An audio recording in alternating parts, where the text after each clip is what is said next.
Jenna Fisher. And I'm Angela Kinsey. And together we have the podcast Office Ladies. Just because we finished rewatching The Office does not mean we're going anywhere. Every Wednesday, we'll be sharing even more exclusive stories from The Office and our friendship with brand new guests. Plus, you can revisit all the Office Ladies rewatch episodes every Monday with new bonus tidbits before every episode. So follow and listen to Office Ladies on the free Odyssey app and wherever you get your podcasts.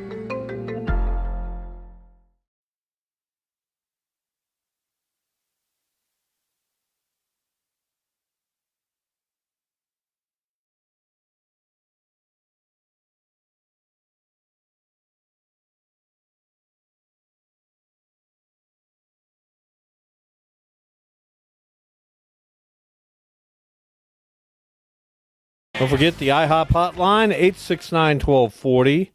IHOP, the official breakfast partner of Xbox. We are joined on that hotline right now by Vahe Gregorian, sports columnist for the Kansas City Star, longtime journalist. Vahe, welcome. How are you today? I'm glad to be with you guys. I think I heard a reference to somebody named Ferdinand, which makes me feel the need to share with your audience that Ferdinand the Bull was my favorite childhood book. But if it wasn't Ferdinand, I'm sorry for the intrusion. No, you got that right. You don't miss anything, Vahe.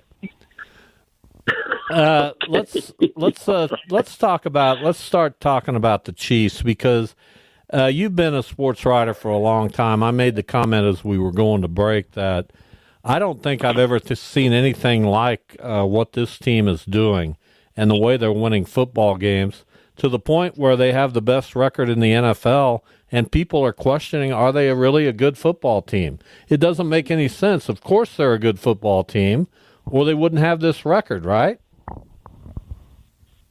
Well, that is, first of all, that is 100% true. Now, I think the real question, if you're really looking at it, is how good. And I think there's 1,000 different ways to look at this, and I don't know which one is most valid, but I think all of them have a voice in this identity. Because for one thing, they win these games on this crazy array of things that have happened, right? I mean, if you had 2 or 3 of those things happen in a season, you'd say that's bizarre. And they've had like 8 of them. And, really every game seems to be the same for 59 minutes and 30 seconds, and then who knows how this one's going to be won. But the point really is that they always are putting themselves in that position. We'll talk a lot about that the field goal doinked off the left upright. Yeah. But what we should be talking about is the 3rd and 7 pass to Kelsey to convert, to put themselves in that spot. We'll talk a lot about how Baltimore, if the receiver doesn't land a toe out of bounds, then the Chiefs might well lose that game. They still would have had to convert a two-pointer, but it felt like that was what was going to happen. But we're not talking enough about that Lamar Jackson did not make the play on the previous play because he sailed the ball over another open receiver's hands.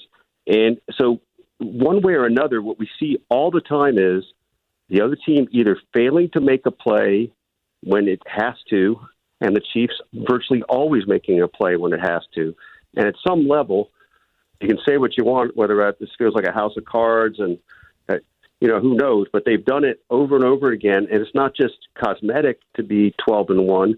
They are 12-1 and in a really good place to secure a number 1 seed and the bye that comes with it, and have everything go through Kansas City again. So most of all, they've done exactly what they need to be doing. And by the way, it's not in a vacuum. I mean, there've been some things they've been poor at. There've been some things they've been better at. All of this is stuff that is, working toward a playoff approach. Well, and so if we go into the defensive side and the offensive side, the defensive side has played well. They don't get a lot of pressure on the quarterback. And then you look at the offensive side and getting away from Mahomes and that side, obviously the left tackle's been a huge problem. What are they going to do?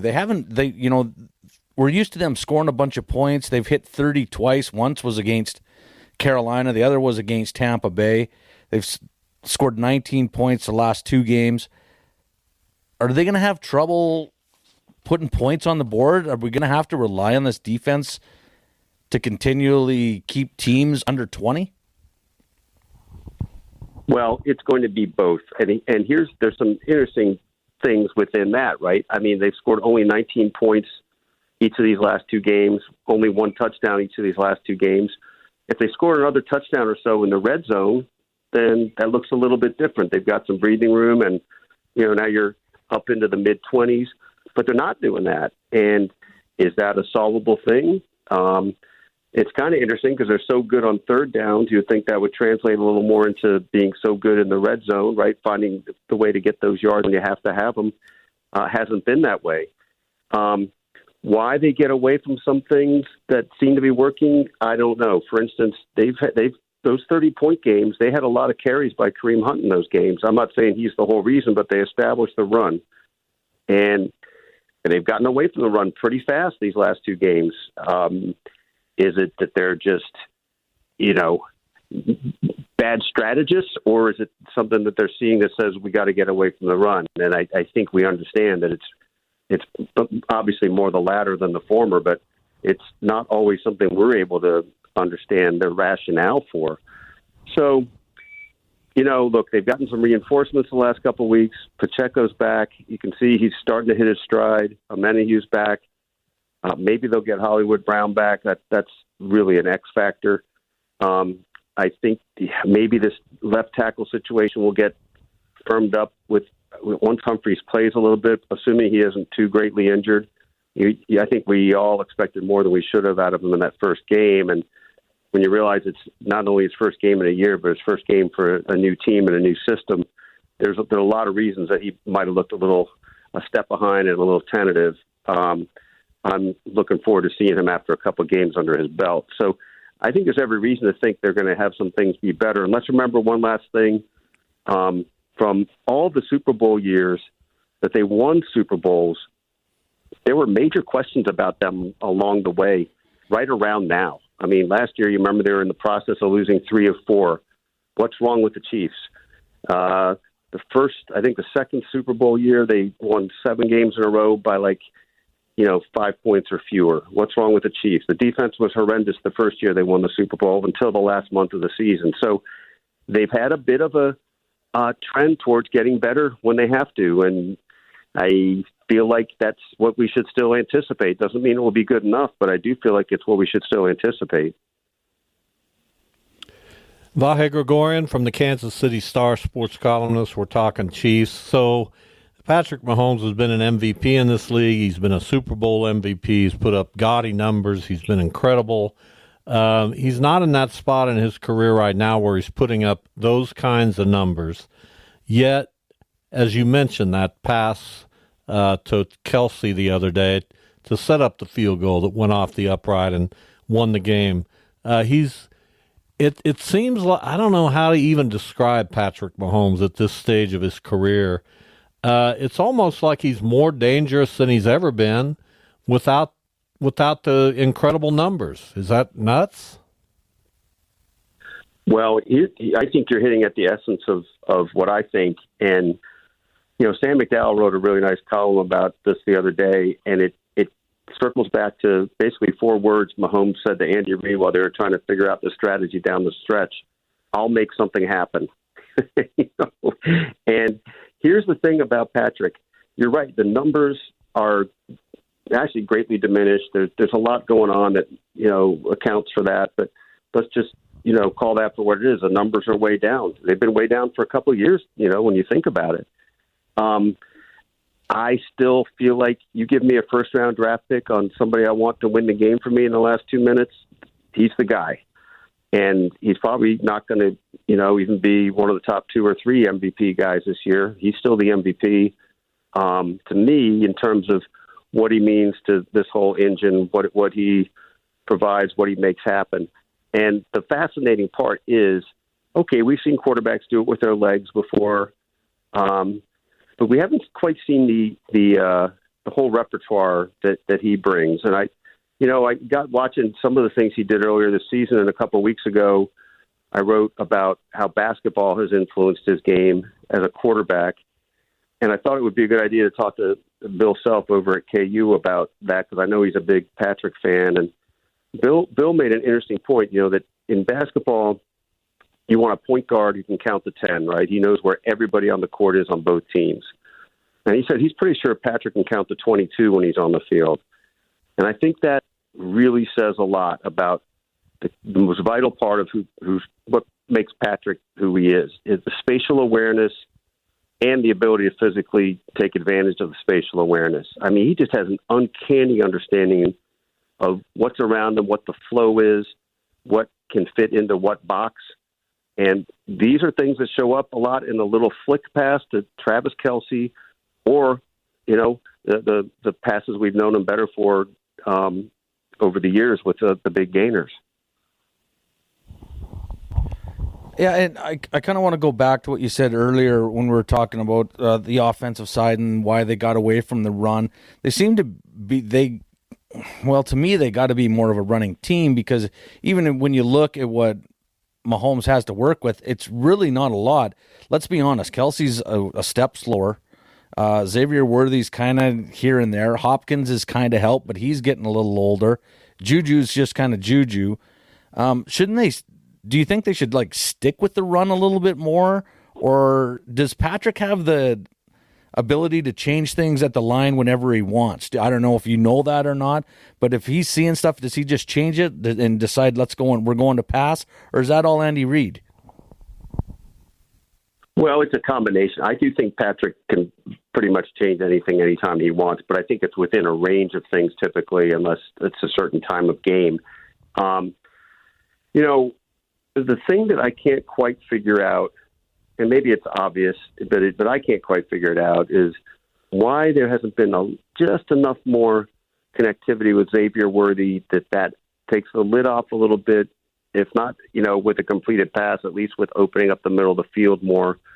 I thought that would be more in sync and harmony by now, and it's just really not been there. It's not like, I don't think it has been a dud year for Xavier Worthy, but it hasn't been the sort of year you thought it would be. And to your point, I think there's room for them to run a bit more. And I think also, though, what until they can make sure they've really got some protection shored up, and they are not at all sure about that right now. That last drive of the first half, I believe, is when it was the only touchdown drive. It was a little bit with respect to the clock, but it also was for a change of pace. I mean, it was the quick, rapid release passes that, suddenly gets the other team backpedaling, and it's 7, 8, 10 yards at a time. But they were very effective with that. And I think they're going to have to find ways to make that more a part of their featured routine. Final moments here with Vahe Gregorian from the Kansas City Star. Chiefs, of course, only one loss, 12-1. They're in Cleveland to face the Browns on Sunday. They'll win that game on a 99-yard fumble return with 10 seconds to go. That's my prediction.